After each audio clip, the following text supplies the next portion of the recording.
Olá, tá começando o 145º episódio do Área de Trabalho da Gigahertz, patrocinado nessa semana pela ExpressVPN. Quem fala aqui é o Marcos Mendes, e assim como toda semana, a Bia Kunze, a garota sem fio, também tá por aqui. Tudo bom, Bia? Olá, Marcos, tudo bem? Tudo certo. Eu fiquei sabendo que eu vou ter que quebrar minha regra e entrar em mais um grupo de aplicativo de mensagens, é isso? Mas veja o lado bom, não é grupos de palhaçada, não é grupo de meme, é um grupo de IA. O Albert, que é um colaborador nosso aqui, participa dos grupos lá, ele tomou a iniciativa de criar um grupo de IA, e lá a gente discute os principais serviços, né, os principais LLMs, preços, promoções e também agentes, dicas práticas, né, depoimentos pessoais, dicas de prompts, como fazer prompts. Então, tô falando das futuras pautas, né, porque o grupo acabou de ser criado, não tem nada disso ainda lá. Mas indo no ar, né, esse episódio de hoje, com certeza vai ter uma galerinha lá, porque eu já publiquei no canal, já tô dando uma divulgada também.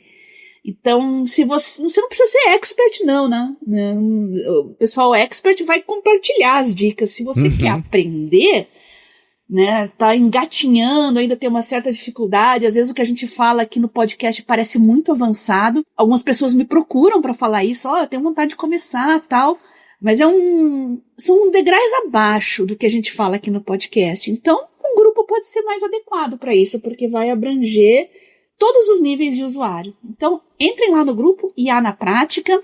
Eu coloquei o link no meu canal, lá o Garota Sem Fio, mas quem quiser pode mandar uma mensagem para mim em privado no Telegram, mais fácil, @BiaKunze.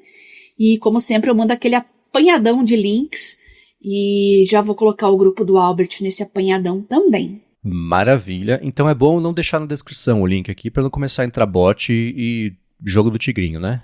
Tem isso, né? Os meus grupos lá estão há anos no privado. O pessoal fala, não, mas tem que tirar para o grupo crescer e tal. Daí, não, a gente quer um grupo menor, mais coeso, de pessoas realmente interessadas. Beleza. Né? Então, não custa nada, gente. Abre o Telegram, escreve @BiaKunze, manda uma mensagem lá para mim, eu mando tudo, tá bom? Beleza. E eu já entrei. Beleza. Agora, isso entrou no lugar de uma coisa que a gente ia comentar, que é tirar um sarro, na verdade, né? Que a gente comentou sobre como brain rot foi eleito o termo do ano passado por conta do todo o uso de rede social e etc. O pessoal desliga o cérebro, abre o feed, etc, etc.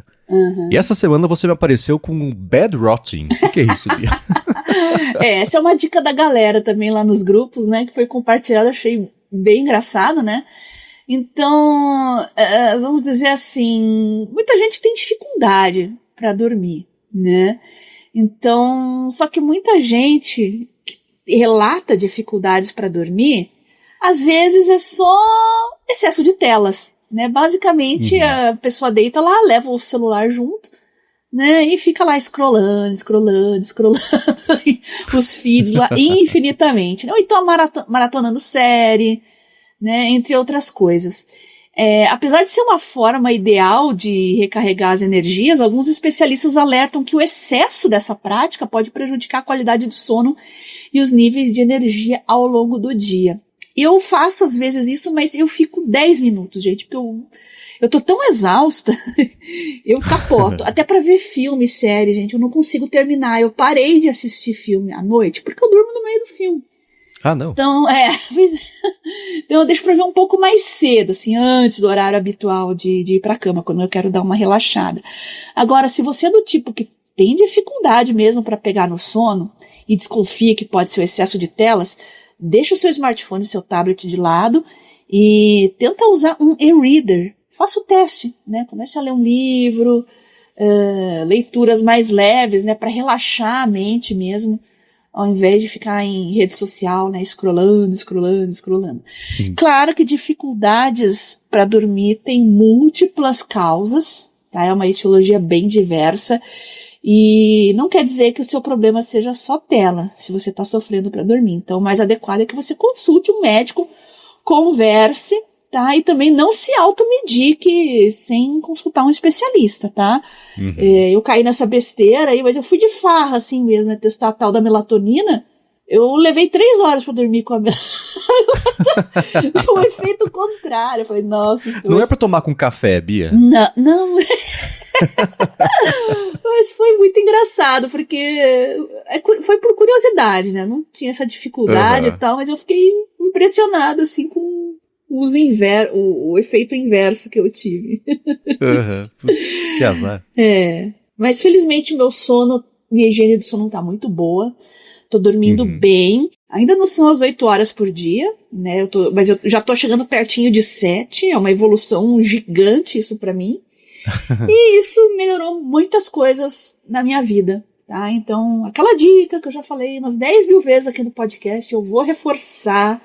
Se você quer consertar a sua vida, né? Começar a criar uma rotina de trabalho, estudos mais saudável, e você tem várias frentes para atacar, comece pelo seu sono, tá? Essa é a base de tudo.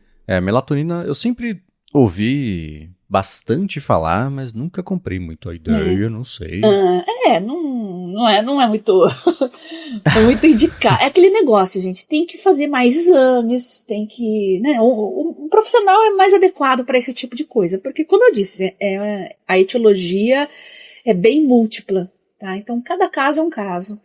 E a higiene do sono é fundamental. Acho que a gente já fez um episódio especial sobre sono, eu fiz uma resenha de um livro, resenhei um livro, inclusive, né, que recomendo que vocês leiam. Então, dê uma procuradinha lá, clica no link aí na descrição e se aprofunde no assunto sono. Antes de entrar em IA, de trocar de tablet, de trocar de computador, conserte o seu sono, tá? E deixa o resto para depois. Excelente. Agora a gente vai falar sobre IA, sobre o computador, mas a gente tá com uma pauta enorme aqui hoje para tratar. E eu quero começar o episódio. Aliás, teve coisa na semana passada que nem deu tempo de entrar, que tá entrando aqui hoje. E eu queria começar o episódio trazendo um dispositivo que você compartilhou comigo ao longo dessa semana, chamado Lightphone 3. Ele lembra muito uma coisa que a gente discutiu aqui algumas vezes, que eram aplicativos que você instala no iPhone, no telefone Android, e ele basicamente simula os chamados dumb phones, né? Fica fundo preto, só texto na tela para você ir acessando aplicativos, etc. Esse Lightphone tem bem essa pegada, só que é um dispositivo feito para quem não quer carregar por aí, para lá e para cá, o smartphone, quem quer ter um segundo telefone alternativo para usar em momentos que você não precisa daquele poder todo de um smartphone que acaba distraindo, aí entra o brain rotting, bad rotting, né? Você mandou um vídeo que eu achei interessante de um youtuber fazendo o review. Ele tinha o Lightphone 2. Aí tem o 3 que é maiorzão, tem um design diferente, bem quadradudo. É interessante que ele tem um OLED ao invés de um e-ink, mas o vidro por cima do display é fosco, lembra um pouquinho e-ink. Sob a luz fica menos forte do que o e-ink, né, por motivos óbvios. E aí é curioso porque como ele tem uma câmera, e a câmera é ok, a gente pode falar sobre isso. A hora que abre a câmera é colorido, né? Dá um susto. Se a gente tá pensando no e-ink, daqui a pouco é colorido, bonitinho, tem um vídeo ali, né? Mas e aí, quer falar sobre o Lightphone 3? Então, anos e anos atrás, a Motorola lançou no Brasil um celularzinho também, estilo dumb phone, monocromático, bem simples, né? Pra fazer ligações, com as fontes em tamanho maior, né? Um celular focado na terceira idade, digamos assim. Né? Um preço bem acessível, e eu apelidei ele na época de Motovô. Então o Motovô era uma alternativa realmente bem legal na época que os nossos avós não ficavam pendurados no WhatsApp o dia inteiro. Excelente. Então me lembrou um pouco esse conceito. O problema é que eu fui no site lá do fabricante para ver o Lightphone e eu não achei o preço nada light. Não, me chamou a atenção também. Foi o que me deu uma desanimada. Olhando aqui agora, nesse momento, R$799, né, o preço cheio, está em oferta por R$599. Né? Sem ser o desconto, gente, em dólar eu tô falando, tá?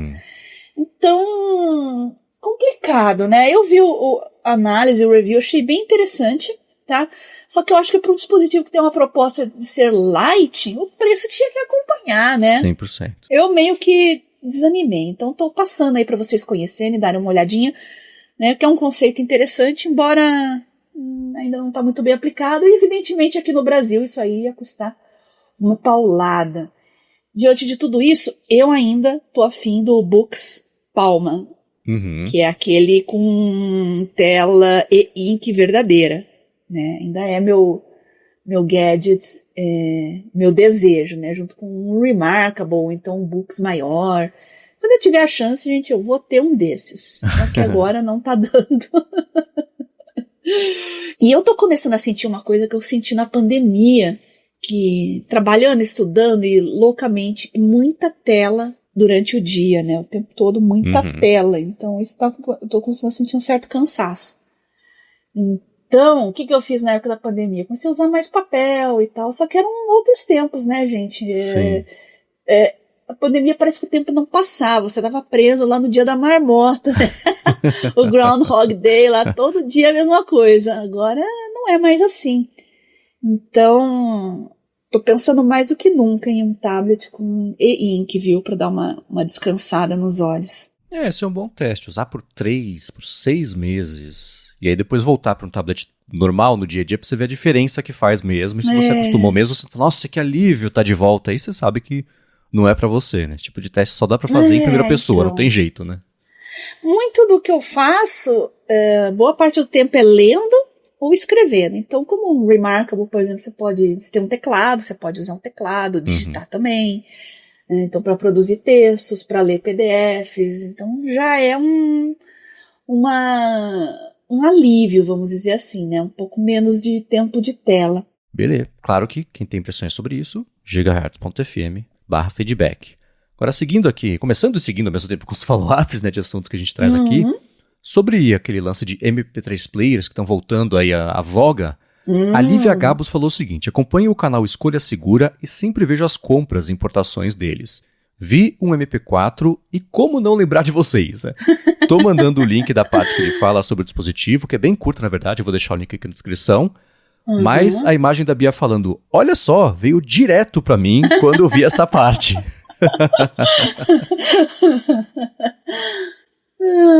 Tô abrindo o link aqui pra dar uma olhadinha. Pô, eu acho legal que tá tendo um movimento, assim, tem uma galera muito revoltada com o Spotify. Sempre tem galera revoltada com tudo, não sei se você tá acompanhando isso. Não, mas agora é diferente, porque o Spotify tá enfiando anúncio, assim, de uma maneira absurda, igual o YouTube fez, meio que pra forçar a assinatura. A pessoa assina na base do ódio. Eu acho isso péssimo como estratégia, tá? Porque tem gente que vai assinar na base do ódio, mas até quando, né? É meio que uma coleira, assim, né? Você tá preso ali, você assina meio contra a vontade pra não ser atolado de anúncios, e os anúncios são sempre irritantes, tá? Isso é uma coisa que muita gente vem me falar, né? Cara que ouve muito sertanejo fala assim, pô, os caras enfiam um monte de anúncios com rock pauleiro, eu odeio o rock pauleiro. É um jeito. E a galera do heavy metal falou, pô, eu tô lá ouvindo o meu som e de repente entra um forró, uma parece que é de propósito pra irritar tribos, assim, sabe? Então, ou seja, força a assinatura na base do ódio. Então, de repente, voltar aí a sua biblioteca de MP3, acho que essa geração nem sabe o que é ter uma biblioteca de MP3, né? Um iTunes tão organizadinho, igual nós tivemos, né, Marcos? Isso totalmente. É coisa de velho, meu Deus do céu. Mas é de se pensar, viu? É de se avaliar. E quem assina o YouTube, é bom lembrar, né, que já vem o YouTube Music no pacote também. Então, eu ouço minhas musiquinhas lá, minha galeria. Quando eu quero procurar uma coisa que não tá lá, eu abro o YouTube Music e estamos certos. Sem anúncios. Né? Melhor ainda. Eu não tinha visto essa polêmica do Spotify, não. Eles estavam há um tempo bem pressionados pelos acionistas para rentabilizar mais. Né? Postaram aí alguns bilhões de dólares em podcast que não se pagou, afinal, como eu sempre falei, podcast é livre, você tentar encurralar o podcast não vai dar muito certo. Eles perceberam isso na prática, então voltaram a investir. Agora estão investindo bastante em vídeo, né? Que é curioso ver. Mas a música eles estão rentabilizando como podem e, enfim, né, anúncio faz parte disso. Tem uma galera aí que acha que podcast é mesa cast, como o pessoal brinca, né? Sim, totalmente. Virou sinônimo aqui no Brasil. Quando a pessoa... Nossa, podcast que não tem vídeo, isso não existe. Essa discussão morreu, né? Existiu por muito tempo, esse podcast tem feed, tem que ter vídeo, não tem, se pode, não pode sim. Acabou, né? O MesaCast destruiu completamente isso. Mas é engraçado que, sei lá, quando você convida alguém para participar de um podcast, a pessoa já tem a expectativa de sem vídeo. Pergunta onde que é o endereço, ou se vai... Assim, ser o áudio virou podcast raiz a exceção. É muito curioso ver como nos últimos anos, acho que, sabe, por conta de Joe Rogan nos Estados Unidos e o Flow e o outro lá, Inteligência, aqui no Brasil, virou sinônimo disso, né? Bem interessante. Isso aí. Agora, sobre eletrônicos na sala de aula, o professor Adolfo Neto mandou pra gente um post de uma pessoa que leu um artigo, depois experimentou com a própria turma e conseguiu replicar o resultado do artigo. O que é o resultado? A professora Hannah Bradshaw falou: estou banindo o uso de eletrônicos nas minhas salas de aula nesse semestre inteiro. Ela falou, por quê? Porque o uso de eletrônico por alunos na sala de aula reduz o desempenho em provas, mesmo daqueles, na verdade, que não estão usando, mas que estão com o eletrônico na sala de aula, fica aquele processinho na cabeça, né? Tentação ali distraindo. E depois de um tempo ela voltou e falou assim, gente, update, funcionou. Praticamente nenhum tipo de problema ou distração, muito mais engajamento nas aulas. E, além disso, o desempenho nas provas melhorou ali de 2 a 3... eles usam letra, né? A, B, C, D, F. Melhorou de 2 a 3 letras na escala, no geral ali na sala de aula. Então, nesse estudo dela, foi bem eficiente o banimento de eletrônicos na sala de aula. Bom, gente, começa que celular, eu acho falta de educação também em sala de aula, né? Eu falei pra vocês aqui já que eu evito, às vezes eu tava abrindo tudo isso, adicionando uma tarefa e tal, mas o professor não vai saber que eu tô fazendo isso no celular, então eu evito, então eu faço tudo no tablet, né? Agora, eu já acompanho, assim, cada ano que passa, que entram as novas turmas, vamos dizer assim, né? Calouros, né? Todo ano entram calouros novos. A turma tá mais tech, tá? Eu vejo cada vez mais laptops e tablets em sala de aula. Laptop é complicado, né, gente? Porque é fácil se distrair, né? E você não sabe exatamente o que o aluno está fazendo ali, tá? Eu já vi, e eu não vou criticar porque eu já fiz isso também, aluno com laptop fazendo outra coisa, fazendo um trabalho, por exemplo, de outro assunto na aula, tá? Agora, o cara vai abrir Instagram, vai abrir WhatsApp, e 99% de quem pega um celular no meio da aula, eu sei porque eu sentei no fundão, assim, já, numa sala que é estilo arena, assim, sabe? Então eu fico lá, o fundão da sala, na verdade, é a parte mais alta da sala, então eu vejo tudo. E eu faço esse experimento, às vezes, para saber o que a galera tá fazendo, mais como interesse científico mesmo, tá? Não é stalkeando, não. E eu vejo 99% das vezes que é para pegar celular, é WhatsApp e Instagram. Eu acho o fim da picada ficar rolando tela de Instagram numa sala de aula, né? Distrai, gente. O WhatsApp é distração. Você perde o fio da meada e não volta mais. Ao passo que o tablet, ele fica ali na horizontal, é muito mais fácil o professor ver que ele tá realmente com a caneta, tá escrevendo, tá fazendo anotação, tá mais focado. E eu simplesmente não assisto aula sem meu tablet e sem caneta, porque escrever é a maneira que eu tenho de não dispersar, né? Tem professores, vocês sabem, né, gente? Não precisa ficar falando, né? Que é difícil você manter a atenção na aula. Então, é uma maneira de eu me forçar e tentar acompanhar. Mas computador é complicado, celular é complicado, distrai.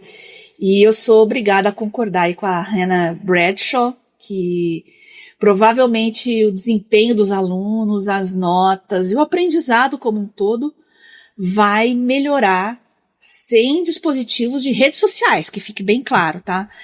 Na thread que vocês... O Marcos, você vai colocar lá o link, né? Sim. Que o professor Adolfo Neto passou. Então tem um pessoal que comenta lá. Não, mas e tablet? Eu escrevo tal com caneta. Ela falou, não, nesses casos eu liberei. Então tá liberado, gente. Caneta com tablet tá liberado, tá?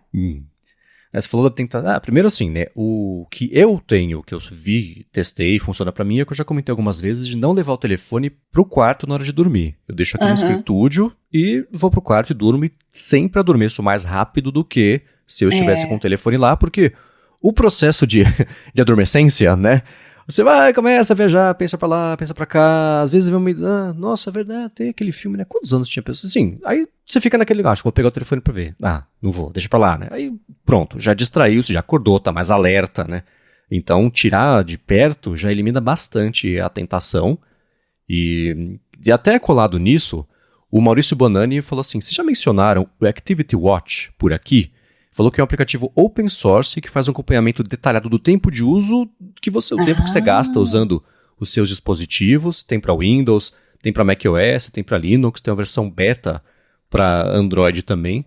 Eu vou deixar o link disso na descrição. E falando em tempo de uso, eu vou colar com um experimento também que eu fiz aqui e que deu super certo. Faz, sei lá, um mês e pouquinho, talvez um pouco mais, eu fui lá nos ajustes do Instagram e é bem escondido, de propósito, óbvio, você consegue zerar o algoritmo de recomendação de conteúdos. Aí ele, teoricamente, não sabe nada sobre você, vai recomendar coisas que não têm a ver com o seu interesse. E é muito... Uma conta limpa do Instagram só vê lixo. Só vê coisa assim, é terrível, né? Aconteceu o quê? Foi uma coisa gradual, mas na semana passada eu fui ver meu tempo de uso, na semana inteira. Eu tive 13 minutos de uso do Instagram. Deu um orgulho danado. Eu falei isso com a Larissa, ela regalou e falou, na semana? Eu falei assim, na semana. Porque ela usa bastante Instagram, né? Então é bem diferente a situação. Então, para quem estiver buscando alternativas para fazer esse tipo de coisa, você tentar não ter exposição ao algoritmo de recomendação. Então, usar a timeline cronológica em aplicativo que tem esse tipo de coisa, ou usar essa opção nuclear, que eu deixo aqui na descrição o link para o guia passo a passo para chegar lá. Para mim, pelo menos, assim, eu sarei do Instagram depois que eu zerei a recomendação e pronto. Agora eu só entro lá, faço o que eu tenho que fazer. Fazer o que eu tenho que fazer implica em dar para o Instagram alguns leads do que tem interesse. Então ele está começando a voltar a mostrar na tela de busca, por exemplo, umas fotos, uns reels, sei lá, que tem um pouco mais a ver com os meus gostos. Mas ainda assim é muito menos do que antes. E mesmo tendo essa recomendação agora, me saiu do meu fluxo de brain rot do dia a dia usar o Instagram por um pouquinho, sabe? Acho que isso foi um belo do livramento. Assim. Eu não tenho saudades do Instagram, não. Eu tenho 2 contas lá, elas estão quietinhas. Talvez eu reative um dia, mais para postar conteúdo mesmo. Mas não dá. Eu ainda sou partidária do X, não adianta, do Twitter.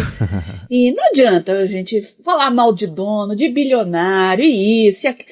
Não, é o que funciona. Tem também pesquisadores, tem os cientistas que eu gosto de ler, de interagir, de comentar. Muitos deles, boa parte, aliás, criou conta no Blue Sky, só que você entra lá, eles quase não atualizam, então não adianta nada, né? Isso é um problemão.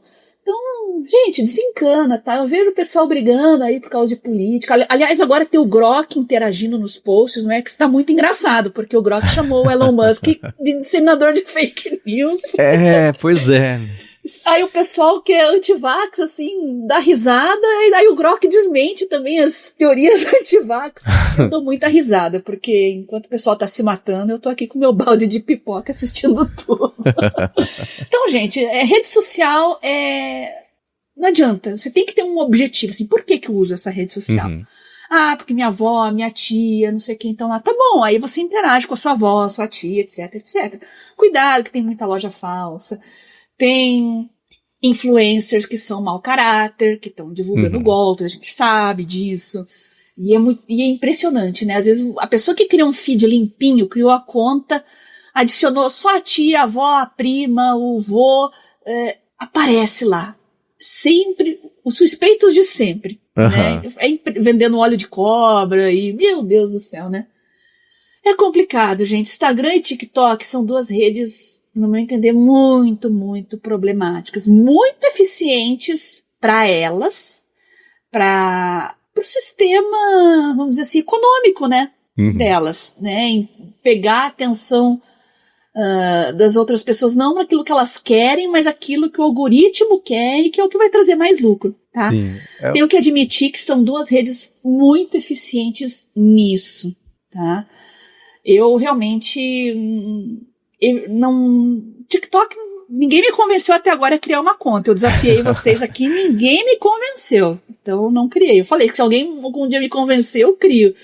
Agora, Instagram, às vezes chega algum link pra mim, tem muita gente que é aqui ouvinte do podcast, às vezes manda um print de alguma coisa, de algum produto, eu vou lá, abro, visualizo, não tem problema. O que eu não faço é abrir o app, ficar rolando a timeline, esse tipo de coisa eu não faço mais. Entra, pega o que precisa e vai embora, né? Isso, exatamente. Tipo É um link mercado. pra isso, um link para aquele post, né? Então o pessoal me manda dicas, não se preocupa, tá, pessoal? Vocês mandam um link de Instagram pra mim, eu abro, eu visualizo tudo sempre, tá? TikTok também, aí abre no navegador, né? Mas geralmente também é link de produtos, aquelas resenhas de produtos de 10 segundos, assim, sabe? Então aparece um celular diferente, um e-reader diferente, o pessoal me manda os links, né? Mas criar conta que é bom e ficar lá scrollando não é pra mim. Né? E sabe que, ultimamente, por muito tempo, acho que alguns anos, né, o Twitter teve aquele lance de que se você não está logado, você não consegue ver o tweet. Te mandou um link, ele fala, loga aí. Eu respondia, não, e passei anos deslogado do Twitter. Aí aconteceu o quê? Faz umas 2 semanas, eles voltaram a exibir tweets pontuais. Se alguém manda um link de tweet pra você, você vê o link. Quer dizer, você vê o tweet, você não vê se for, sei lá, o terceiro tweet de um thread, de um fio, você vê só aquele, mas eles voltaram a liberar. Curiosamente, o X, né, tava vendo os números aí do ano passado pra cá, realmente o tráfego aumentou muito, né, a rede realmente ganhou um up bastante importante, né, e só que com isso tem problemas novos, né, gente, porque a questão do engajamento, de você criar receita com o seu perfil, antes, qualquer pessoa que engajava ali contava, né, na sua receita. Agora não, tem que ser os verificados. São esses que participam diretamente da receita. Então, eu vi um desenvolvedor do X, né, eu sigo ele numa conta lá, e ele estava comentando que tá um problema, porque estão esses grupos de, principalmente indianos e nigerianos, não sei porquê, que eles engajam entre eles mesmos assim, de uma maneira absurda. Então eles estão tendo 400, 500, 600 dólares de receita por mês. Né, eles criam grupos fechados, né, dentro do próprio X, assim, né, a turma do segue aí, segue de volta. Acho isso tão tosco, né? Vamos fortalecer aí, sabe? É uma audiência artificial, as pessoas ficam comentando. Vocês já viram?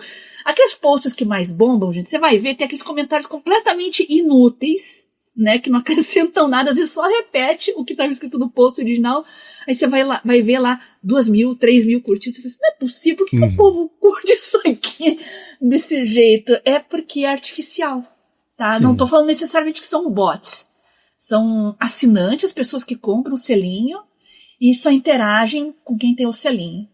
Tá, então isso é um problema de engajamento natural, né? Não tem jeito, né? Quando você alia um incentivo, especialmente financeiro, a qualquer métrica, vão inflar essa métrica, óbvio, né? Então, isso. É exatamente esse caso. Ele comentou que ele acha péssimo isso, porque os bons criadores de conteúdo não são recompensados. Só a turma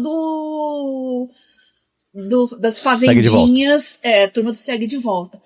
Então, pelo que eu entendi, eles vão pensar numa maneira de mudar isso. Tá? Assim espero, porque...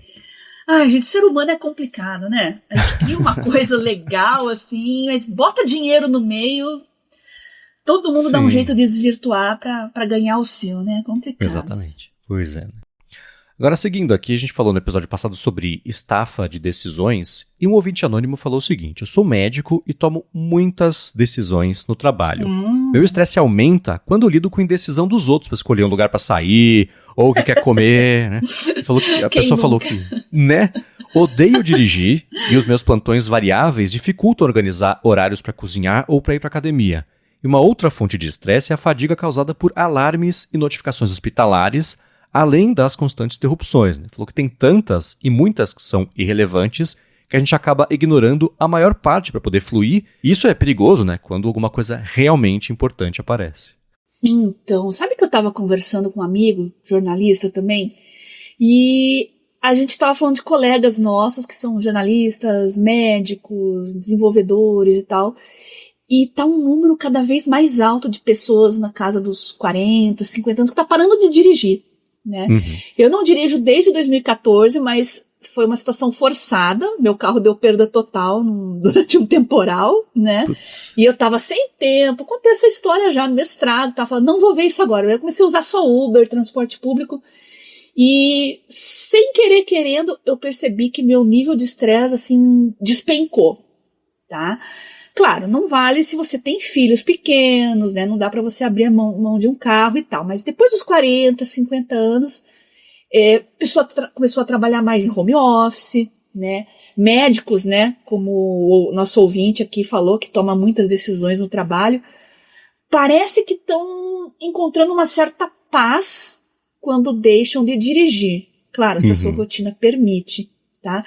Eu tô até sem carteira agora, porque eu tô com uma sequela no meu braço esquerdo, eu não tenho muita força no braço esquerdo, eu fui reprovada no exame do Detran, tá? Putz. Pois é, então eu parei de dirigir, mas eu queria ainda continuar dirigindo, porque por emergência, às vezes você precisa pegar o carro, sei lá, né? Mas, realmente, eu acho que a minha vida enquanto eu dirigia era uma, e depois que eu parei de dirigir e deleguei, vamos dizer, essas micro decisões para terceiros, parece que meu nível de estresse diminuiu muito, sabe? Durante o Uber, eu sempre aproveito para responder mensagem, eu ouço podcast, me atualizo com notícias. Eu só não leio porque eu fico muito enjoada, não consigo ler. Adoraria levar meu Kindle e ler, mas eu fico com enjoo, não funciona muito. Então, nossa, é um tempo que eu uso para outras coisas e, sei lá, eu não consigo abrir mão. Alguém de vocês aqui, eu queria saber, parou de dirigir? Deixou de dirigir? Ou porque os filhos cresceram, não precisa mais? Não tô falando abrir mão do carro, o carro continua ali para eventualmente, mas eu digo dirigir como rotina, tá? Para trabalho, para as coisas do dia a dia, basicamente, né? Você trabalha em home office, seus filhos cresceram, não tem mais necessidade, aí quando você precisa usar, você acaba preferindo pegar um Uber, por exemplo. Eu quero saber se tem mais gente passando por isso, tenho essa curiosidade. Boa. Agora, teve algumas coisas interessantes aqui sobre esse follow-up desse ouvinte anônimo. Primeira coisa, claro, meu contato com a Larissa, que também trabalha nesse segmento, é interessante porque eu logo cedo também notei que assim, né, o que você quer comer? Não, decide, porque é tanta decisão ao longo do dia inteiro que essas decisões do dia a dia bestinhas acabam chegando no fim do dia, depois de um plantão de 12 horas, tem que decidir ainda qual o restaurante do iFood você vai pedir, esquece, né? Então, essas decisões mais práticas de dia a dia, quem conseguir aliviar pro parceiro ou pra parceira médica, vai ajudar bastante. Esse ouvinte anônimo falou sobre isso. E uma outra coisa que isso me chamou muito a atenção quando passei a acompanhar a Larissa às vezes, é o tanto de apito que tem em tudo quanto é sistema, dispositivo, hardware de acompanhamento de paciente. Todos os apitos têm uma função muito específica e muito importante. Mas na cacofonia de 12 máquinas apitando ao mesmo tempo, em cada um dos leitos, é muita coisa. Então, naturalmente, ou você enlouquece ou você aprende a ignorar, né?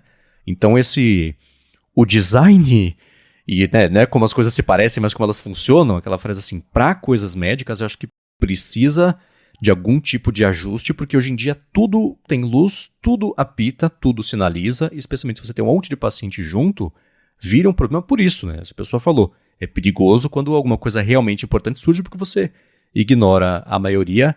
Interrupção também, né? Isso, eu tô vendo aquela série The Pitt, do HBO Max, você tá vendo, Bia, ou não? Não. Sobre o que é? Tá, é muito boa, tá? Era pra ser um spin-off de ER, mas eles não conseguiram a autorização da família do Michael Crichton, que ajudou a criar o ER, né? Então eles fizeram, tipo, um ER adjacente. É com o Noah Wyle, que fazia o Dr. Carter em ER. Tá. Ele faz um médico de plantão, de emergência, que tem um outro nome, é o Rabinovich. E até a família do Michael Crichton responsável chamam de estate, né? Como é que chama isso em português? Pelo espólio, sei lá. Tá processando a Warner porque fizeram. Tá uma briga disso aí. Mas é muito boa a série, tá? E cada episódio passa em tempo real. Então, o primeiro episódio é a primeira hora de plantão, o segundo episódio e assim por diante. Eita. E tem muito dessa dinâmica, né? Da pessoa não conseguir se concentrar muito na tarefa, que já chega alguém pedindo outra coisa e tal. E alguém falou desses dias em um dos episódios, e essa série, pelo que eu procurei, já li, já vi documentários curtinhos a respeito, A missão dessa série é mostrar 100% como que é o dia a dia de pessoal de emergência.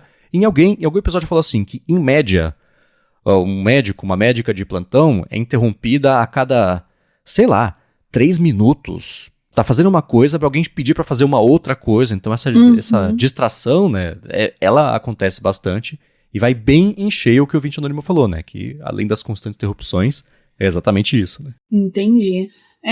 Pois é. A gente não tem noção de quantas vezes nosso cérebro é interrompido, vamos dizer assim, né? Pelos mais diversos e fúteis pro cérebro, né?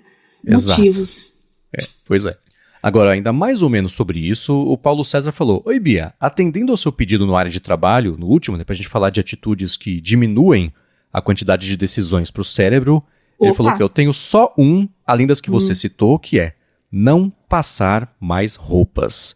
Falou que tem anos que não passo mais nenhuma roupa, e isso, por incrível que pareça, trouxe um alívio mental, porque se tornou uma preocupação a menos para uma tortura que era para essa pessoa, pro Paulo.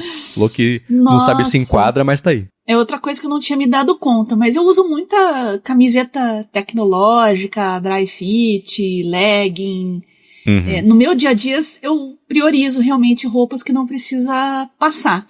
Mas ainda não me livrei totalmente. Ainda preciso de camisa social, às vezes uma calça de alfaiataria e tal. Agora, uma coisa que tá me irritando demais, eu fiz um jaleco de algodão cru. Na época da pandemia, lá disseram que era exigência, que tinha que ser isso, mas como me irrita aquilo, porque não importa a bolsa ou aonde eu coloque, ele amassa. Só de olhar ele já amassa, e eu tenho pavor de coisa amassada. Então eu fico passando. E isso me irritou tanto que eu mandei fazer um de gabardine e dane-se. Que me irrita demais, meu Deus do céu, coisas que amassam, assim, um jaleco, né, vocês sabem, fica amassadão, assim, parece que a vaca mascou e cuspiu, né, é coisa mais fácil. Então você tá certíssimo, Paulo, olha, pro dia a dia, priorizem camisetas e calças e roupas que não exigem que você fique passando, tá? Se a sua rotina permite isso, pode aderir. Eu tenho até umas camisas, assim, mais, que não são camisetas, assim, sabe, mais femininas, que são aquele tecido que fica até bonitinho, meio amassadinho, assim, sabe? Aí eu comprei uma vermelha, comprei uma branca e vou comprar outras de outras cores, porque é ótimo. Excelente. Essa dica do Paulo também tem anos que eu não passo roupa, assim, vou num casamento, tem uma camisa aí, você passa, óbvio, né? Mas no dia a dia, passar roupa, dobrar meia, sabe? Tira da máquina, você dobra meia por meia. Cara, não, enfio tudo na gaveta, depois eu tenho que desenrolar pra botar no pé.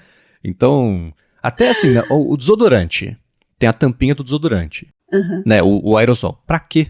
Se eu vou levar numa viagem, tudo bem, né? Eu vou tampar, mas no dia a dia, tira a tampinha, passa durante, põe a tampinha, deixa a tampinha pra lá, né? Uma coisa menos pra você fazer, né? O ritual de todo dia. Então essas pequenas coisinhas eu penso muito a respeito e vou livrando também. Eu só não concordo com a meia. A meia eu dobro e enrolo uma na outra, porque eu tenho pavor de ficar com um pé perdido de meia, né? Coisa mais fácil também. É que as minhas meias são todas, eu tenho assim, sei lá, 30 pares de meia branca. Todas idênticas. Da mesma marca. É tudo igual, né? Então, se eu tivesse uma de cada, aí tudo bem, né?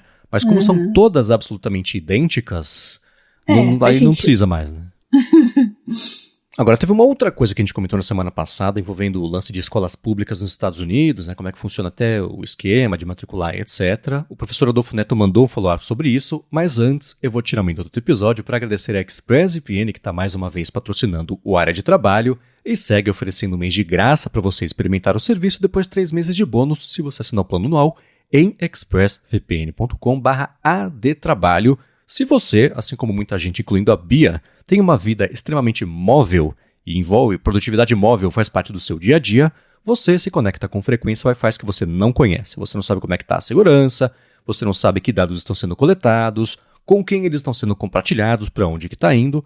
E com a ExpressVPN, você protege a sua conexão, protege seus dados, fica tudo criptografado e nem ela sabe os sites, os serviços, os conteúdos, os aplicativos, por quanto tempo, quais são os dados, quem é você, qual é o seu aparelho, qual a versão do sistema, tudo fica criptografado.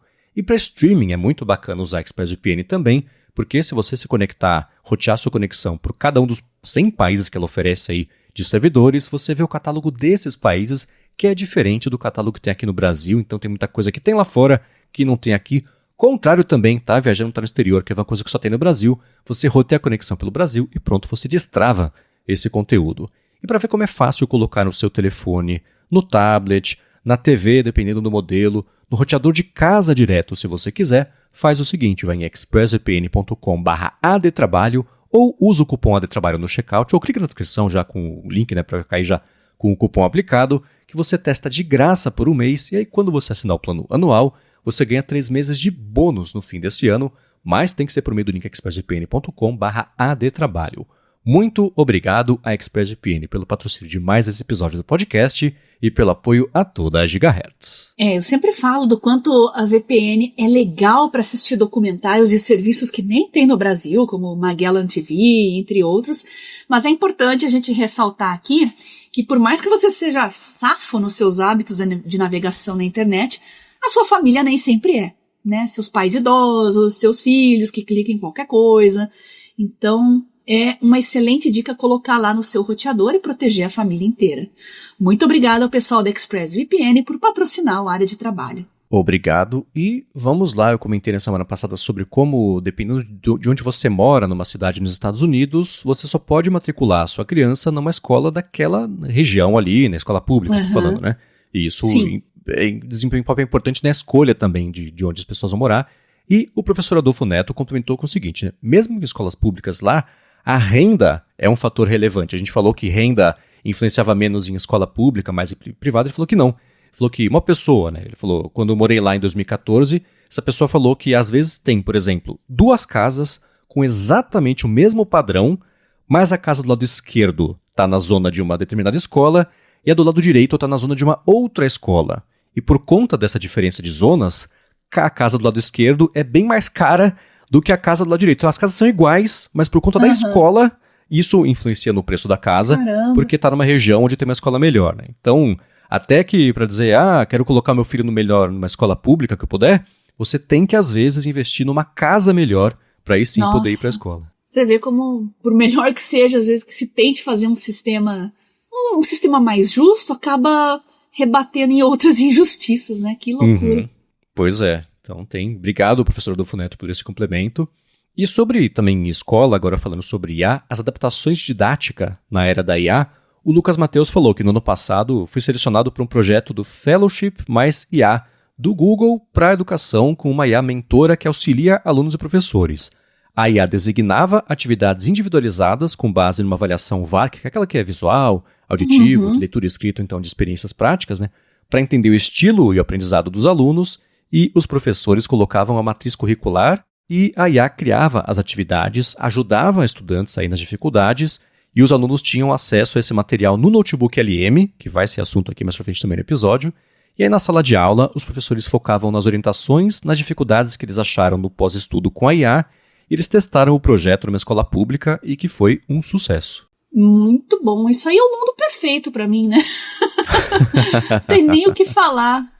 Adoraria que isso acontecesse em mais lugares, viu? E é inevitável que passe a acontecer, né? Sem dúvida, mas bacana ver. Tomara. Sim. É bacana ver na prática como funcionou o experimento. Queria muito ver isso no Brasil, nos mais distintos estados e... Tem que ter vontade política, né, gente? Então, sim. Enquanto a educação for vista como moeda de troca eleitoral, aí a gente não tem muito futuro mesmo. Ainda mais ou menos sobre isso, o professor Adolfo Neto pode pedir como é que é a música no Fantástico, terceira citação aqui hoje. Ele falou o seguinte, né, sobre mais um curso de graduação em inteligência artificial, que é no Centro de Informática da Universidade Federal de Pernambuco, e ele tem até a grade curricular, né, do bacharelado, em IA, que ficou bem completinha. Você chegou a dar uma olhada? Nossa, eu adorei, comentei com ele, inclusive, tá melhor que as grades de ciência da computação. Né? Não deixou de lado ali cálculo, aquelas disciplinas básicas, né? Lógica, algoritmos e tal, mas a partir ali do 5º, 6º período, uma quantidade muito grande de eletivos, o que é excelente, porque o aluno já teve toda a base e ele vai focar para a área que ele quer seguir, né? Pode ir para a área biomédica, pode ir para a parte de segurança, sei lá. acho que lá pelo 6º período ele já sabe mais ou menos com o que ele quer trabalhar, já tá com o estágio em vista. Adorei a grade, parabéns ao pessoal da Federal de Pernambuco, muito bacana a graduação em IA, bacharelado. Essa adaptação, por ser, não é exatamente uma evolução, porque parece que a contrapartida está desevoluída, né? Mas por ser uma evolução de ciência da computação, engenharia de software, etc., exato. você migrar as matérias que são essenciais para isso e direcionar melhor e complementar quando o assunto é mais voltado só para machine learning, é muito interessante, né? Então acho que também foi do jeito certo. Às vezes, os cursos de ciência da computação, os mais tradicionais, assim como aqui na Federal do Paraná, antigamente se chamava informática só, lá nos anos 90 e tal, tem um processo muito burocrático para você adaptar a grade curricular. Então é remendão atrás de remendão.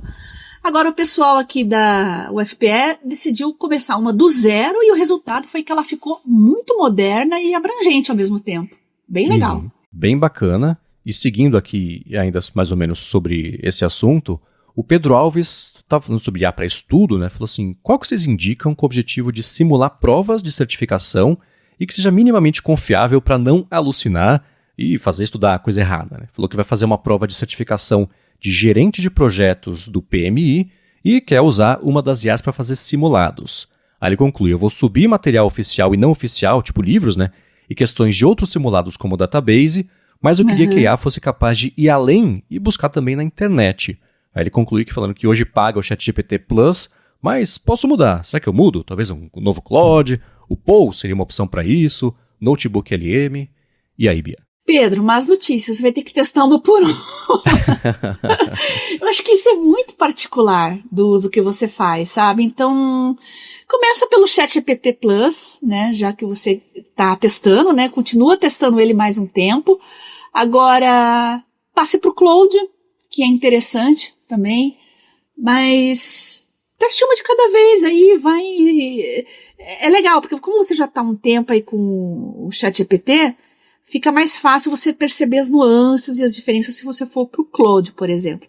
Eu acho que são os dois melhores hoje, né? Vale a pena você testar e ver qual que é o melhor. E eu sempre coloco o Notebook LM também, que continua gratuito, não tem versão paga, então ele é a mesma versão para todo mundo, que é fundamental caso você tenha ali apostilas, livros, né? A sua base de dados, a sua própria base de dados ali que você pode usar como uma forma mais focada de estudos para você ficar na bibliografia, às vezes que o professor pede, né? E não no apanhadão geral que é a web. Então, escolha o GPT Plus e mais o Claude pago, né? Um dos dois, e junto o Notebook LM, que é o que eu faço. O Notebook LM, ele na verdade, para quem assina como é que chama? O Android? Não, Android não.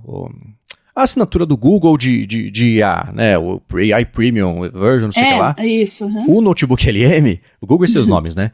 Ele tem ele aumenta um pouco o quanto você consegue interagir e algumas janelas, etc. Mas o Notebook LM gratuito já é extremamente poderoso, tá? Você consegue subir PDF. Ele não muda muito os níveis, assim, de raciocínio e tal. Ele muda mais a quantidade de interações. É um pouquinho mais customizável também, mas é isso, né? Exatamente. Então, eu recomendaria o seguinte, né? O Notebook LM é para você estudar, absorver o material, você conversar sobre o bando de PDF, prova livre, etc. Você conversa a respeito disso.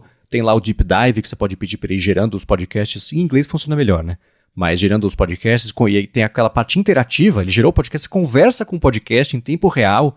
Então, isso é uma coisa que pode te ajudar. O que eu vou recomendar é o que eu fiz com a Larissa para uma prova que ela precisou fazer e deu super certo, que foi treinar o ChatGPT, tem aqueles GPTs customizados. E o Google lançou recentemente os Gems, que fazem exatamente a mesma coisa no ambiente do Gemini. Que você sobe materiais específicos, você fala para ele, você vai ser um simulador de provas para quem quer passar na gerente de projeto de PMI, você vai ter que fazer 10 questões, aumentando o nível de dificuldade de múltiplas escolhas, Não, isso é uma coisa que vale sempre colocar. Não faça com que a resposta certa seja sempre a mesma letra, que ele tende a fazer isso, tá? Então, eu notei isso quando eu estava estudando com a Larissa e deu muito certo. Então, eu diria para testar o ChatGPT com o GPT, já que você assina mesmo, com o GPT customizado, dá uma espiadinha. Acabou de ficar gratuito o lance de gems no Gemini, testa também. Mas acho que isso, aliado ao Notebook LM, vai te ajudar bastante a fazer o estudo aí. Assim, no ChatGPT, ele te ajuda a fazer um plano de estudo, né? Divide melhor, talvez diferente do plano tradicional de estudo, mas para aquele conteúdo específico faz até mais sentido. Então, pode ir no que você conhece. Se você sentir que está ficando aquém, faz um teste, né? Aí sim, dependendo do prazo que você tiver, assina o Claude, ou então, na hora que você já tiver, beleza, você já está manjando tudo. Aí você vai no Claude e faz a mesma coisa, vê se ele vai gerar perguntas diferentes. Isso pode te ajudar a cobrir, talvez, algum buraquinho que tem aí no seu processo de aprendizado com outro conceito. Então, ir testando e complementando, acho que é o melhor jeito. Vai no que você conhece, explora até o final, até onde não dá mais para cavar. E aí vai no do vizinho para você ver como é que é e ter uma base de comparação. Né? Exato. Opções tem, gente. Vai ter que perder um tempinho testando uma por uma, mas não é perda de tempo exatamente, tá? Vai por mim. Ah, com certeza É o melhor tempo que você pode perder, entre aspas, na sua vida, porque na verdade você tá adquirindo aí uma nova competência e fica mais inteirado nas IAs. Sem dúvida. E, complementando isso, o DF Lopes falou, pessoal, tem alguma IA que atualmente faça mapa mental? E a Bia é a nossa guru de mapas mentais, né? Ele quer saber, a partir de um texto como base, falou, meu filho tá me perguntando pras provas. E aí? Um abraço para minha amiga Liz Kimura, que tá há 20 anos, ela é facilitadora e ensina sobre mapas mentais. Sim, o Notebook LM ganhou a função de mapas mentais. Agora, é bom lembrar que isso é uma função, assim, que vai estimular a preguiça, né? Você tem um material muito denso, tem uma apostila, tem um capítulo de livro que é escrito de uma forma linear, um pouco confusa. Nesse sentido, pode ser útil você criar automaticamente um mapa mental, mas para você se situar no texto e definir melhor ali o que é importante e o que não é. Agora, você pedir para a IA montar o mapa para você, tudo prontinho, você não vai aprender, você só vai dominar aquele assunto se você fizer na mão, tá? Então, usem essa feature aí com sabedoria, tá? O que eu entendo disso é, o processo de fixar a informação está no jeito que você acha para construir o mapa mental e fazer com que as ideias se relacionem, etc., Então, o caminho é o estudo e não o mapa mental pronto para você absorver. Exatamente. Para você fixar o conhecimento, não adianta. É caneta e papel na mão. Tá. Tem que ir lá escrever. Tem que escrever. De preferência, papel e caneta mesmo, cursivo. Eu uso muito aqui o OneNote, quando eu tô fazendo resumos e tal, por pura falta de tempo e porque o material é muito extenso. Mas aí depois, quando eu vou revisar esse material que já tá pronto, eu vou lá no papel e na caneta. Tá. E começo a escrever as coisas que estão no OneNote e eu tento replicar o que eu escrevi de cabeça. Tá? Então, como eu disse, usem com sabedoria. Beleza. Agora, dito isso, o Notebook LM acabou de ganhar a função de mapa mental. Estava disponível justamente só para assinante do Notebook LM lá com o Google AI Plus Studio Master. E na última semana, faz uns 10 dias, ele ficou disponível também para o plano gratuito. Eu fiz um teste, a Lari tinha recebido um documento que é sobre consenso e recomendações atualizadas de colonoscopias, né? E aí ela estava super ocupada, eu falei, putz, já sei, isso aqui é perfeito para jogar no Notebook LM e ver o que acontece, né? Aí eu joguei, gerei o Deep Dive para ela e apareceu aqui o botãozinho de... Aliás, é engraçado porque quando você sobe um documento no Notebook LM, ele gera, com base no contexto, um emojizinho, né? Ele coloca um emoji ali, aí ele colocou o emoji de uma privada, né? Porque estamos falando de colonoscopia, eu achei super engraçado. E aí ele tem aqui a geração de mapa mental, ele gerou um mapa mental, eu olhei e falei, eu dando uma espiadinha rápida no estudo, pareceu fazer sentido. Mas eu entendo que, assim, não fixou nada sobre os novos conceitos e os consensos para otimização do preparo na hora da colono. Tá ali, palavras e ideias, uma rabiscada e ligada com a outra, né? Sem o contexto do documento, isso vira uma paisagem quase, né? Uma ajuda cognitiva para você consultar, mas não para você fixar. De qualquer forma, tá aí agora no Notebook LM, felizmente pintou mapa mental. E mapa mental não se faz de qualquer jeito, tá? Eu aprendi com a Lisa aí quase 20 anos atrás, né, a fazer. Tem todo um esquema de hierarquia de informações, de cores, é muito importante cores. Eu aprendi a estudar associando informações por cores, né? Então, eu vou mandar esse link para ela aqui e o podcast também. Eu vou adorar saber a opinião dela a respeito desse assunto. Mas eu posso dizer para vocês que eu passei em concursos, passei em vestibulares, passei em diversos processos seletivos, memorizando informações, fazendo mapas mentais, tá? E muita coisa que eu aprendi 20 anos atrás, 15 anos atrás, eu sei até hoje. Porque você não esquece mais, se fizer do jeito certinho. Excelente. E para encerrar esse teco aqui do episódio, o Albert Klinsmann, do grupo que a gente comentou aqui no comecinho do episódio, deu uma dica mais ou menos nessa mesma pegada sobre otimizar, né? Falou assim, que criou um agente Gem, do Gemini, né? Os Gems, que cria prompts a partir de um pedido simples. Falou que ele usa, além de instruções que eu criei, documentação própria do Google, de outras empresas também de LLM para criar e adaptar os prompts da melhor maneira possível para poder usar num ChatGPT, num Gemini e coisa desse tipo. Então você usar o LLM para otimizar os prompts para fazer nos LLMs com base no que eles já sabem que funciona ou não, acho que é um jeito bem recursivo, muito bom de você gerar os prompts cada vez melhores. Agora, Bia, sobre o seu Bia GPT, um outro ouvinte anônimo falou o seguinte, que a gente comentou que você comentou, né, que seu sonho é ter um GPT seu, e esse ouvinte falou que fez isso pro escritório e o pessoal tá amando. Ele falou que usa o Open Web UI como interface e por trás roda diversos LLMs locais e remotos também via API. Ele falou que por mais que os modelos locais aleguem ser tão bons quanto um ChatGPT que é na nuvem, falou que pode atestar que não. Pelo menos para essas operações mais do dia a dia, né, de parte de operacional, falou que nesse ambiente ele colocou toda a produção da equipe, da parte de pesquisa, decisão, revista também, dos processos todos ali que estão ligados ao trabalho desse ouvinte anônimo, falou que realmente ajuda muito, que o pessoal está adorando. Então fica a dica, Bia, para você montar o seu GPT, esse Open Web UI como interface, por trás rodar os LLMs, tanto o local quanto os remotos via API, pode ser uma solução. Anônimo, manda uma mensagem pra mim lá no Telegram, @biacunzi, vamos trocar umas figurinhas sobre esse assunto aí. Você não vai mais estar anônimo, mas eu não falo o seu nome, se você não quiser.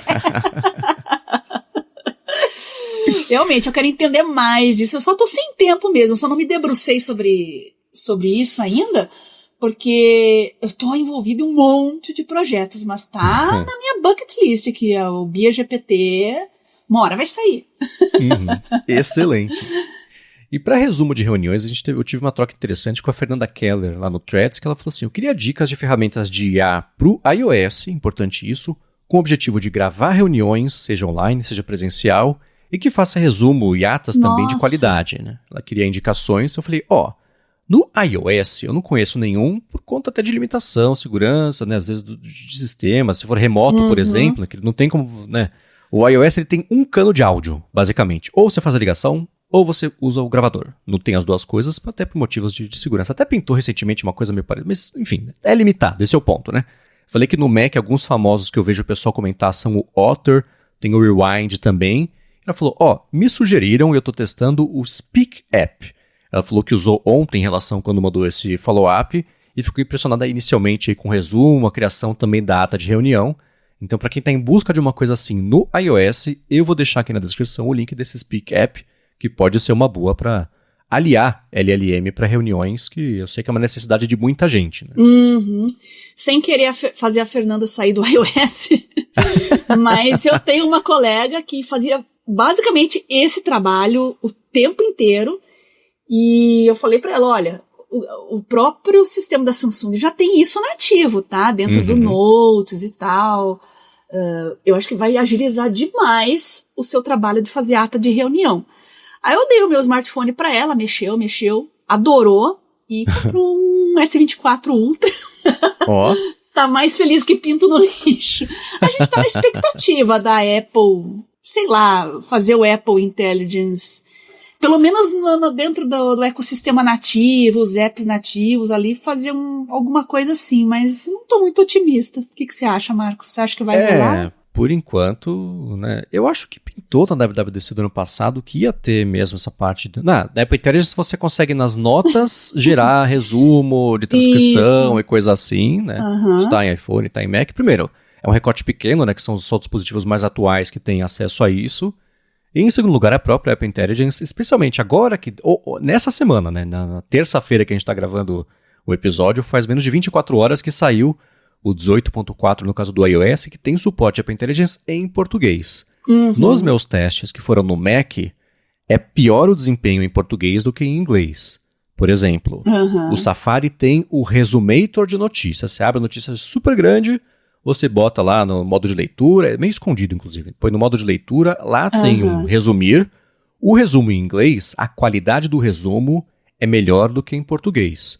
Um exemplo que até dei na fonte nessa semana. A notícia é: aqui está uma novidade que tem 3 pontos. O ponto A é isso, o ponto B é isso, o ponto C é isso. A matéria fala sobre isso. O resumo em inglês fala: tem novidade, tem 3 pontos que são esse. O resumo em português fala assim: tem uma novidade com 3 pontos. Fala, tá, quais são os pontos? Que esse é o papel do resumo, você me informar, né? Então tá fraco em português. Entendi. O resumo de notificações, nesse momento a Apple Intelligence é um grande resumator de tudo. O de notificações também é parecido. Então chega um monte de notificação numa conversa de grupo, por exemplo. Em inglês, o resumo tende a ser um pouco mais informativo do que o resumo em português. O resumo em português, sei lá, pessoas conversaram, risadas. Fala, tá, você não me disse nada sobre o contexto da conversa para poder saber se é importante ou não. Então isso, minha expectativa é que melhore. Então nesse momento, vai para soluções de terceiros ou Android, que depender agora da Apple Intelligence para isso, é frustração na certa, que é uma pena. Né? Pessoal que está usando os aplicativos nativos ali da Samsung, o Samsung Notes e o gravador de voz, eu não costumo gravar nem fazer ata de reunião, mas quem está usando está dizendo que com os nativos ali está muito bom mesmo. Legal. E olha que o S24 não está com a última versão da One UI, hein? Que por enquanto é só para o modelo que saiu esse ano. Então, altas expectativas aí quando saiu o update. A Samsung tomou a decisão certíssima de colar muito tudo que tem de oferta de IA com o Google primeiro, para chegar primeiro lá e chegar direito, que o Google já estava alguns passos na frente nessa corrida. Então, se a Samsung até tem uma iniciativa própria de IA, mas ela sacou que depender só disso, ela ia virar uma Apple Intelligence, né? Então, é um diferencial importante que ela tem. Acho que ela entendeu que, falando de estética e construção dos smartphones, tirando os dobráveis, não tem muita novidade, não. Mas o público está exigindo cada vez mais inteligência do miolo, né? Quer ver o core do aparelho fazendo cada vez mais coisas e IA veio para ficar, né? Por mais que tenha gente ainda nas redes sociais falando que é modismo. Olha, não perca tempo discutindo com esse tipo de gente, não, tá? 100%. Só pense que você vai pegar a vaga de trabalho dela. 100%, Bia. 100%. Eu já falei, esse povo assim, né, é o que há 20 anos tá falando, nossa, você só fala de internet, não fala de outra coisa, hein? 100%. Deixa eles chorando lá, tá? Exato. Agora, pra concluir o episódio, agora é a munição desse pessoal, né? A OpenAI publicou, na verdade, 2 estudos, né, isso saiu lá no MIT Technology Review, investigando a dependência emocional ou a hipótese das pessoas desenvolverem dependência emocional de chatbots conforme elas vão conversando com esses chatbots. Esse é um cenário que chega a ser um vespeiro. Existem, por exemplo, startups, empresas tipo aquela Replica AI, tem a Character AI também, né? Character AI ficou bem famosa faz uns meses porque um jovem conversando com uma personagem de Game of Thrones que não é nem licenciado, colocou lá e aí ele acabou cometendo suicídio, que é uma coisa horrorosa, por conta da conversa. E não foi o único caso, que a Character AI está sendo processada por conta de situações assim. Então, esse é o exemplo mais irresponsável de como aplicar isso. E a OpenAI, no âmbito do ChatGPT, fez um estudo investigando se as pessoas desenvolvem algum tipo de conexão emocional, sentem algum tipo de dependência emocional conforme elas vão passando a usar. E o jeito que eu achei, né? O Tecmundo fez o trabalho dele de chamar atenção para a notícia, né? A notícia é: pesquisa revela que usuários hardcore do ChatGPT estão se tornando emocionalmente dependentes. Aí pronto, né? Aí você lê a pesquisa, no primeiro parágrafo tá assim, né? Já tá lá, então, na verdade não é bem assim, tá? É só um pouquinho acima e nem faz diferença, né? E o estudo mostra que um grupo pequeno, uma porção pequena de grupos de usuários que usam bastante o ChatGPT, sentem uma conexão emocional maior, tem uma diferenciação interessante entre homens e mulheres, como o perfil de cada um muda um pouquinho. Aí, óbvio, o homem cai mais no conto e acaba ficando mais dependente emocionalmente do que as mulheres, né? E quando o assunto é a conversa com voz, ao invés da conversa com texto, também tem uma diferença. E aí também dá para entender, né? Tem a voz conversando ali com você, você naturalmente, né? Aí o argumento Harari, né? O cérebro humano passou milhares de anos se desenvolvendo e se conectando emocionalmente com outras vozes. Então, óbvio, né? Que você vai se conectar. Eu vou deixar aqui na descrição o link para os 2 estudos que saíram. Um deles acho que já passou por revisão de pares, outro ainda não. Tá nesse processo, né? Tá. Mas tem aqui o estudo. Queria entender de você, Bia, o que você achou dessa situação toda? Olha, pessoa que se torna emocionalmente dependente de qualquer ferramenta social, vamos dizer assim, não é culpa da ferramenta, tá? É do cérebro dela. É alguma coisa no repertório de vida dela, algum trauma, é alguma coisa que tem que ser tratada com terapia. Porque se não fosse o ChatGPT, ia ser qualquer outra coisa. E não é culpa, você não tá apontando o dedo pra cara da pessoa, é só não. Ela estava mais vulnerável a isso, é isso? Vulnerável, essa é a palavra, tá? Então, nós estamos numa sociedade vulnerável, tá? Seja para isso, seja para aquilo, seja para relacionamentos, para filhos, para qualquer coisa, gente, para vida profissional. Então, tudo se resolve na terapia, tá? Converse com um terapeuta. Se você percebe que tá dependente, tá ficando dependente de alguma ferramenta social aí, procure ajuda, tá? Porque isso pode ser resolvido com terapia. Excelente. Isso aí. A gente vê, nesse próprio, na matéria que eu vou deixar aqui na descrição, né, que na verdade fala sobre estudo, o ChatGPT foi desenvolvido como uma ferramenta de produtividade. Mas assim como tudo na história da humanidade, as pessoas usam para outra coisa, e assim como tudo na história da humanidade, uma porção das pessoas faz um uso, né, talvez seja a parte da carência que você, não é exatamente carência, mas é isso, é mais vulnerável a sentir, é que nem o povo que casava com personagem de videogame, o povo que se casava no como é que chamava lá, o Second Life, tudo bem que é contra o ser humano, mas casava com Avatar, né? Então é super parecido. Existem startups que estão começando a desenvolver ferramentas eu não sei como falar isso do jeito certo, vocês me ajudem depois no como follow-up, mas apoio e acompanhamento psicológico como se fosse terapeuta humano. Saiu ontem, eu acho que foi no Times, eu vou deixar na descrição aqui um estudo que mostrou o seguinte: concluiu que algumas dessas ferramentas podem apresentar, de fato, uma melhoria no quadro psicológico da pessoa.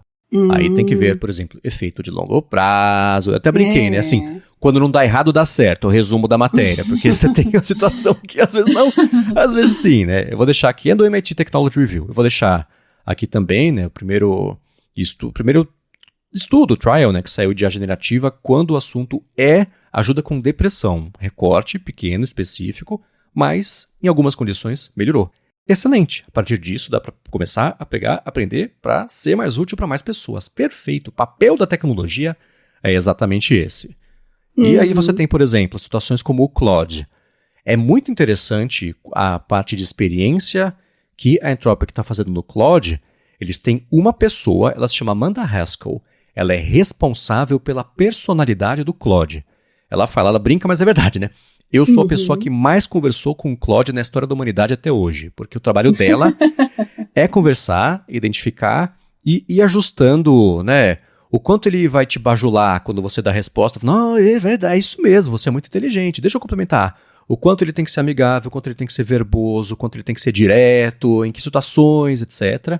E a própria Anthropic liberou, quando você vai mexer no Claude, você tem as customizações, né, Bia? Do jeito que você quer que ele seja. Isso. Mais preciso, mais direto, mais brincalhão. Você pode customizar, além das pré-assadas que vem, você pode customizar também da sua instrução de como é que você quer que isso seja. E ele é bem obediente, né? Pode falar, ó, finja que você é Scarlett Johansson e converse aqui comigo. Então, como é que você não desenvolve algum tipo de conexão emocional com uma coisa com a qual você está conversando, você passa a confiar e que age como você pediu, no fim das contas, ou como você prefere, talvez seja o termo certo, né? Gente, mas não é feito pra te enganar, é pra você passar a usar mais, ficar mais confortável, mas tudo meio misturado, né?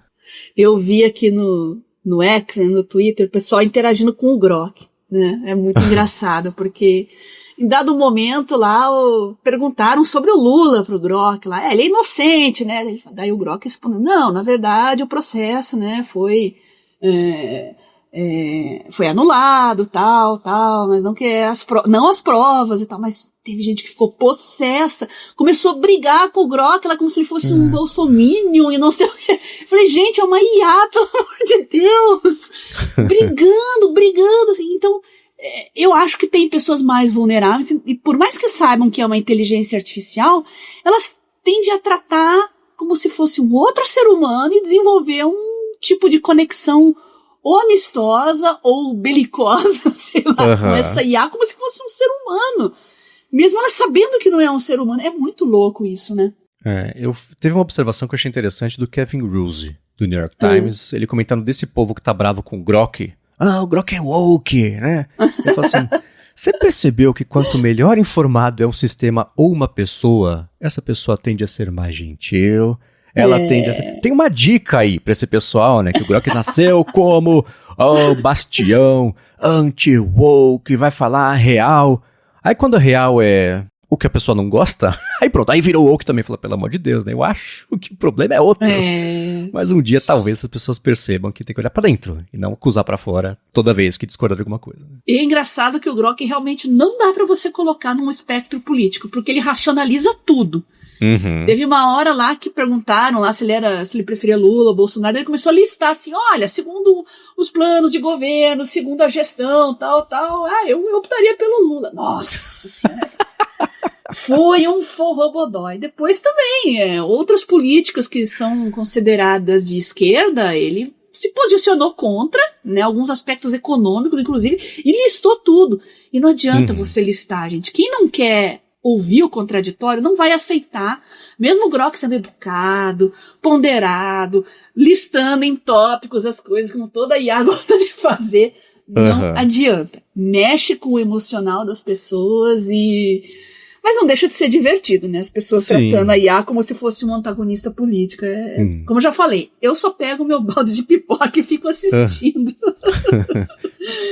Muito bem, pessoal, para achar os links de tudo que a gente comentou ao longo do episódio, vai em gigahertz.fm/adtrabalho/145, vai ter muita nota de muita ferramenta que a gente espera que seja útil no dia a dia de vocês. Sigam compartilhando as ferramentas, os follow-ups, os feedbacks, as dicas e as experiências também de vocês, que é muito importante, né? Em gigahertz.fm/feedback. Quero agradecer a ExpressVPN pelo patrocínio do episódio de hoje. A vocês que, além de contribuírem aqui com as pautas e com os follow-ups e com os feedbacks, deixam reviews, deixam avaliações e recomendam também o Área de Trabalho. E a você, Bia, por semana após semana, ajudar todo mundo, inclusive eu, a ter uma vida cada vez mais produtiva. Eu que agradeço você, Marcos, pelo convite para fazer o Área de Trabalho, nossos patrocinadores que viabilizam ele, e vocês, ouvintes, aí que estão sempre mandando dicas, sugestões, comentários, links, áudio. Continuem mandando lá para mim no Telegram, @BiaCunze, que a gente sempre vai ler, vai interagir. Tem os grupos também, você pode pedir aí nessa mesma @BiaCunze no Telegram, só pedir os links dos grupos. Eu tô adicionando o grupo do Albert lá também, sobre IA. Aí você pode conversar com outros ouvintes aqui do Área de Trabalho, pessoal que gosta de tecnologia, que gosta de IA, que gosta de produtividade, e assim que a gente faz uma comunidade bem coesa e que faz com que todos nós nos tornemos mais produtivos, nos inspirando uns com os outros. Excelente. Se vocês quiserem falar comigo, MVC Mendes no Instagram e Threads. Eu apresento por aqui o Área de Transferência também, o A Fonte. Apresento para a Lura o IA Sob Controle e sai todo sábado no Mac Magazine minha coluna opinativa no último fim de semana sobre como com o Mike Rockwell, o novo diretor da Siri com IA, a Siri tá sim em boas mãos. Eu espero. O link vai estar aqui na descrição, caso vocês queiram ler, comentar por lá também, sempre bem-vindo. e a gente volta na quarta que vem. Beijoca sem fio a todos, até semana que vem e não briguem com o Grok.